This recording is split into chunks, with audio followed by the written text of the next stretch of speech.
This 2016 is a very beautiful and exciting year for all of us.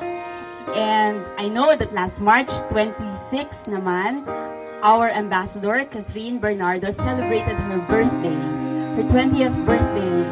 So talagang napakaraming blessings for all of us. So this afternoon, together as a family in NCF, we want to thank God for our gifts, especially sa ating foundation.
Salamat dahil lalo dito sa NCF na gusto natin mas maging aware yung mga tao sa foundation na to para mas marami pa tayo makuha volunteers kasi syempre gusto natin every year mas marami yung matulungan nating bata and I swear ang sarap ng pakiramdam pag nakita mo na tulungan sila. So sana maging parte tayo lahat ng foundation na to dahil etong foundation na to hindi lang siya basta yung ooperahan nila yan, ito yung lifetime, yung sinusuportahan nila yung bata para ma-secure yung future nila.